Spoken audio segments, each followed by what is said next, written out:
The moment your body confused fear with love, she didn't stay because love held her. She stayed because fear did. The fear of losing him. The fear of being alone. The fear of questioning patterns she once believed were normal. But the most dangerous fear wasn't losing him. It was losing the emotional structure that shaped her identity around someone else's needs for years. I'm going to say something that may feel uncomfortable at first. You didn't love him. Your nervous system loved the certainty of the cycle, even when the cycle was hurting you. Women write this all the time. I felt empty without him, even though he was the reason I felt empty, or when he ignored me, my body panicked. When he came back, I felt safe again. That's not love. That's attachment created by inconsistency. Your brain learned to chase the maybe tomorrow affection. And because the affection was unpredictable, it felt even more valuable. This is how trauma bonding forms. Emotional starvation, followed by sudden validation, followed by silence, followed by guilt, followed by return. Repeat it enough, until it feels like oxygen. And here's the truth, nobody says out loud. You weren't addicted to him, you were addicted to the relief after the pain. Because the pain conditioned you to crave the relief. That's the cycle. That's the trap. That's the emotional addiction. Now the question is, how do you break something your body believes it needs? That's what I'm going to show you next. Continue. Because the next part explains exactly why your mind stayed even after your heart stopped believing. When you think it's love because you've never known safe love. She once told me something that I've read 1,000 times in different words. I thought he was the love of my life because I never experienced a love that didn't hurt. This sentence carries the truth most people never realize. Sometimes we don't stay because someone is special. We stay because pain feels familiar. Pain becomes the script the body knows how to read. If you grew up learning to earn affection, explain yourself, apologize first, or chase emotional approval, your nervous system learned that love requires effort, fear, and waiting. So when someone gives you exactly that dynamic in adulthood, your brain says, this feels like home. Not a healthy home. A familiar one? Women write long comments saying, I feel stupid for loving him. But it wasn't stupidity. It was conditioning. Your mind didn't choose him. Your nervous system recognized a pattern it already knew. Think about this. If love always arrived wrapped in fear, anxiety, abandonment, silence, or inconsistency, would you even recognize healthy love if it stood in front of you? This is why you thought it was love. Because the intensity felt meaningful. Because silence felt emotional. Because chaos felt passionate. Because attention felt like air after suffocation. That's not love. That's your nervous system clinging to fragmented emotional relief. There's a phrase common among survivors. I didn't love him. I loved the version of him I created every time I hoped. That version wasn't real. It was a survival fantasy built to compensate for the emotional starvation he created. And here comes the part many people don't want to face. You didn't fall in love with him. You fell in love with what your mind imagined he could become. You stayed because you believed the little moments of affection meant change. But those tiny crumbs were only enough to keep the bond alive, not to make you feel loved. This is why trauma bonding feels so powerful. Your heart isn't in love. Your nervous system is in survival mode. And survival is stronger than logic. But wait, there's something even deeper here. If you think this was love, imagine what happens when you meet a love that doesn't demand pain. Before we go there, you need to understand the real chemistry behind this attachment. People think it's emotional, but there's something biological happening underneath your feelings. That's what I need to show you next. The brain chemistry of why you couldn't let go.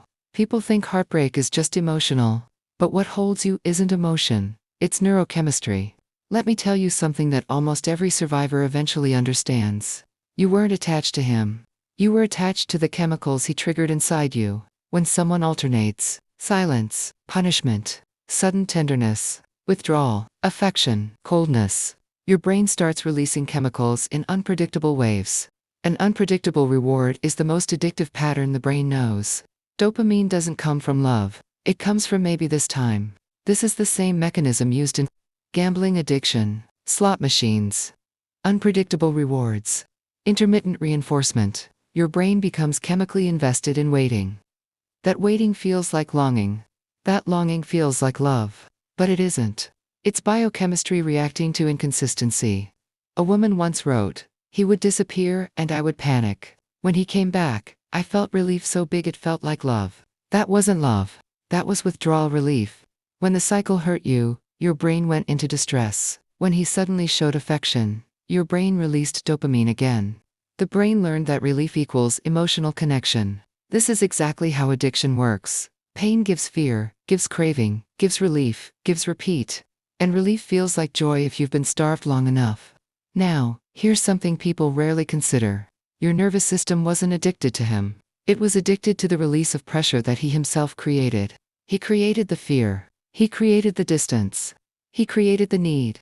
He created the hole. Then he filled the hole just enough to make your brain believe he was the solution. That's not love. That's emotional engineering.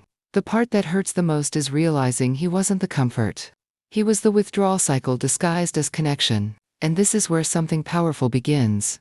Once your mind sees the pattern, the addiction weakens, not because the cycle changed, but because you finally understand what you were actually craving. But this raises the next question. If it wasn't lavande, it wasn't comfort, why did you feel such deep attachment? There's a reason. And it goes even deeper than chemistry. The wound that made the cycle feel like home. A woman told me something that shook her to the core. I didn't love him. I loved the feeling that maybe someday someone would finally choose me completely. That's when she realized she wasn't trying to keep him. She was trying to heal the wound she carried long before he appeared. Most people trapped in toxic attachment share a history they barely connect to the present. Childhood rejection, emotional absence, unavailable parents, unpredictable affection, or care that only came after pain. When love is inconsistent in childhood, the body learns, love hurts. But eventually, someone comes back. So when an adult partner gives you the same emotional pattern, your nervous system responds like a child. If I try harder, maybe this time I'll finally be enough. This isn't a conscious belief. It's emotional memory. People say, but he feels like home. No, he feels like the emotional blueprint you never healed. Home doesn't have to be safe. It just has to be familiar. Someone once wrote, every time he disappeared, I felt terror. Every time he returned, I felt chosen. That's exactly the point. The terror wasn't about him leaving. It was about reliving abandonment. And the return wasn't love. It was temporary relief from the wound itself. This is why the attachment feels so powerful. You're not fighting for the relationship. You're fighting your past through the relationship. Your nervous system keeps believing, if I survive this, I win. If I fix him, I fix the part of me that was never enough. If he stays, it means I finally matter. But listen carefully. You weren't trying to keep him. You were trying to keep the little girl inside you from feeling abandoned again. That's why you couldn't leave. That's why you called it love. That's why it felt so deep. Because the depth didn't come from the relationship, it came from the wound. But here is something important to realize. You were never supposed to heal your childhood pain by sacrificing yourself in adulthood. That's not healing. That's reenactment. So now we have to talk about what actually ends this cycle, not by walking away, but by finally understanding the emotional truth beneath everything you've been calling love. The moment your identity begins to wake up. One woman told me something that almost every survivor eventually admits in their own words. I thought I was losing him, but actually, I was losing the version of myself that depended on his presence to feel alive. That moment is powerful, but it doesn't start like a revelation. It usually begins quietly. You stop apologizing for things you didn't do. You stop responding immediately. You stop trying to predict his mood. You stop rearranging yourself to avoid abandonment. And suddenly, without trying, you notice that your emotional center is shifting. This is the moment your identity starts waking up. Not loudly, not dramatically, just slowly, like light entering a room where the curtains have been closed for years. And here's something many women describe. I realized I wasn't afraid of losing him anymore. I was afraid of losing myself if I stayed. That realization is what begins to break the trauma bond internally. But this moment is confusing, because it doesn't feel like strength. It feels like exhaustion. You're not suddenly confident. You're simply too emotionally tired to keep fighting the same battle. And that emotional fatigue is often the beginning of emotional freedom. Psychologists call this identity reemergence. It's the moment when your nervous system begins trusting you more than it trusts the cycle. This is why survivors start feeling distant without deciding to leave. Their identity is returning before the relationship ends. Because here's the truth. Detachment is not a decision. It's an awakening.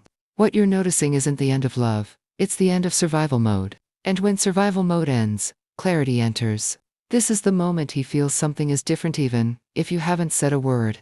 You don't react the same way. You don't fear the same consequences. You don't try to prevent the silence anymore. And this is what he never expected. Your healing begins before you leave him. His control ends before he understands why.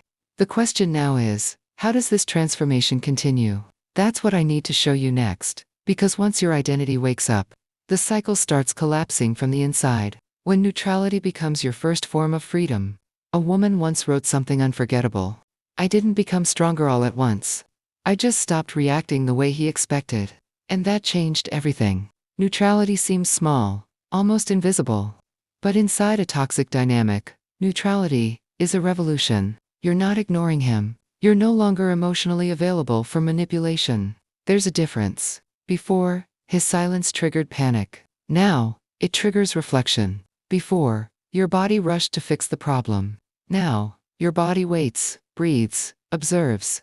That shift is not behavior. It's nervous system recovery. And this is when something strange happens. He starts reacting to your calm. Survivors describe the same pattern. He became affectionate out of nowhere. He suddenly acted like he cared. Got angry because I wasn't afraid anymore. He asked if something was wrong with me. Because emotional control needs emotional reaction to exist. So when you don't give the expected reaction, the cycle loses direction. Neutrality breaks the choreography. Some women think neutrality is coldness. It isn't. Neutrality is the absence of fear. It's choosing self-trust instead of panic. It's choosing clarity over survival. It's choosing your pace instead of his timing. This change doesn't come with confidence. It comes with exhaustion. That exhaustion becomes boundaries without needing to announce them. You respond differently because you feel differently. Neutrality isn't an act. It's a sign that the nervous system has stopped obeying old emotional rules. And here's what matters most. Neutrality is the first visible sign that your identity is returning. It's the moment the attachment weakens. Not because you stopped loving, but because you stopped depending. Now comes the turning point, the moment the dynamic starts collapsing from inside. Even while the relationship is still intact. But before that happens, something deeper needs to shift. Your inner world must become more real than his reactions.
When your nervous system stops believing his story, there comes a moment quiet, almost invisible, when something inside you stops believing the emotional narrative he repeats every time the cycle resets. You don't argue. You don't defend yourself. You simply stop emotionally absorbing the story he uses to keep you in place. A woman wrote something recently that describes this perfectly. He talked to me as if I was difficult. But one day, out of nowhere, I heard him as if he was talking to someone else. That was the moment I realized I no longer believed his script. That is the beginning of internal freedom. You stop believing that your reactions caused the conflict, that your emotions are exaggerated, that silence is your fault, that abandonment means you were unlovable, that asking for care is being demanding, that wanting peace is a problem. Your brain slowly stops associating his behavior with your value. That shift changes everything. Before, your nervous system reacted as if his moods were personal. Now, Your nervous system recognizes a pattern instead of a threat. What used to feel like love starts looking like emotional strategy, and what used to feel like fear begins looking like clarity. Women describe this moment in similar ways. It felt like waking up inside my own head. I stopped taking his moods personally. I realized he wasn't deep, he was unpredictable. I stopped trying to translate what he never intended to explain. When the brain stops believing his narrative, the emotional spell weakens. Not fast, not suddenly, but undeniably, because the moment his emotional story stops defining your reality, your identity begins writing its own. And here's the most powerful part. You don't need to confront him for the cycle to break. You just need to stop participating in the emotional agreement he created. He keeps speaking the language of manipulation, but your nervous system is slowly switching languages. This is the beginning of internal detachment. You no longer live inside his story. You start observing it from outside. And once you're outside, it doesn't matter how loud the story gets. Your mind has already moved on to a voice he can't control. But there's another step, something deeper. You need to understand why your nervous system is finally ready to let go. When your inner world finally feels safer than the relationship. One woman said something that almost every survivor ends up saying in their own way. I didn't leave when I got strong. I left when I finally felt safe inside myself. This is something nobody talks about. People don't leave toxic relationships when they're brave. They leave when the relationship becomes more threatening than the fear of being alone. Your nervous system has been in survival mode for so long that it believed staying close to the person who hurt you was the only way to avoid emotional danger. But something shifts when your inner world becomes calmer than the relationship. Suddenly, the silence doesn't scare you. The absence doesn't panic you. The return doesn't excite you. Why? Because your nervous system no longer interprets the relationship as connection. It starts interpreting it as danger. This is not intellectual realization. This is neurobiological transition. Your body begins to relax more when he's gone than when he's near. You breathe easier alone than trying to decode his mood. Your mind begins craving peace instead of apology. Women describe a moment like this. I sat alone at home and realized I wasn't afraid. I was relieved. That's when I knew things had changed. The relationship didn't end that day. The dependency did. Your nervous system stops treating his presence as safety. It begins to treat your own presence that way instead. That's the real beginning of freedom. Not leaving the relationship, but leaving the emotional reliance that made you stay. And here's something most survivors find shocking. You don't detach because you don't love anymore. You detach because your nervous system stops believing that staying protects you. The body recognizes danger before the mind admits it. This is why the end of the trauma bond isn't loud, it's quiet. Your nervous system slowly turns toward peace and away from chaos. And once your nervous system realizes peace is possible, everything else begins to collapse. But there's still one more piece to understand. Your identity doesn't just return. It begins rebuilding itself in ways you might not recognize yet. When a new version of you starts to form. A woman once wrote something that perfectly describes this phase. I didn't feel like I was leaving him. I felt like I was returning to myself. That's the hidden truth of emotional detachment. You don't walk away from the relationship all at once. You slowly walk back into your own life. Your identity doesn't return loudly. It returns quietly, through tiny choices. You respond slower. You apologize less. You stop explaining every emotion. You stop trying to predict his reactions. You start prioritizing your peace over his mood. Those aren't decisions. Those are identity signals. Women often say, I felt like a different person, even though nothing around me had changed. That's because your internal world begins to shift first. Your voice gets calmer. Your thoughts get clearer. Your body becomes less reactive. Your anxiety starts dissolving instead of escalating. You're not trying to be stronger. You're simply not willing to break anymore. This isn't empowerment through force. It's empowerment through exhaustion. Your nervous system finally stops fighting for a version of love that never existed. And here's the surprising part. Most survivors reach this phase long before they physically leave. They emotionally detach first. They mentally disconnect second. Their body stops reacting third. Only then, after months, or even years, does the physical separation happen. People think strength is what leaves the relationship, but fatigue is what usually ends it. The part that shocks many survivors is realizing, I didn't stop loving him. I stopped needing him. Because love doesn't end trauma bonds. Identity does. Your identity outgrew the relationship long before your mind admitted it. And once that shift happens, there is no emotional space left for manipulation to return. Now comes the most important realization of all. You didn't lose him. You found yourself. But before this chapter ends, there's something crucial you need to understand. You didn't survive him because you were strong. You survived because your nervous system was trying to protect you from something much older than him. You didn't survive him. You survived your past. There's a moment too long after the relationship ends when survivors finally realize something unexpected. I wasn't trying to keep him. I was trying to keep the part of me that never felt chosen. That realization changes everything. Because he didn't create your wound, he activated the wound you already carried. He wasn't the original pain. He was the repetition of it. Every silence felt like abandonment. Every return felt like rescue. Every reconciliation felt like hope. Every argument felt like fear. You weren't addicted to him. You were addicted to relief from the pain that he himself triggered. That's how trauma bonds survive so long. And here's the part that breaks the illusion. You didn't stay because you were weak. You stayed because love felt familiar only when it hurt. But listen carefully, your nervous system didn't attach to love. It attached to surviving emotional danger. That's why letting go feels like losing a part of yourself. Because the part you're losing isn't him. It's the identity that believed pain was love. And when that identity dissolves, you don't suddenly feel strong. You just stop feeling afraid. You don't leave to punish him. You leave to return to yourself. Your freedom begins the moment your nervous system understands. This is not love. This is survival. And the next chapter is not about letting him go. It's about letting the wound release you. So before you leave this video, ask yourself one question slowly. What part of me was I trying to save through him? Because the moment you answer honestly, is the moment the cycle truly begins to end. And if this spoke to something inside you, stay close here. The next episode is about the moment your body stops missing him. Even if your mind still thinks you do.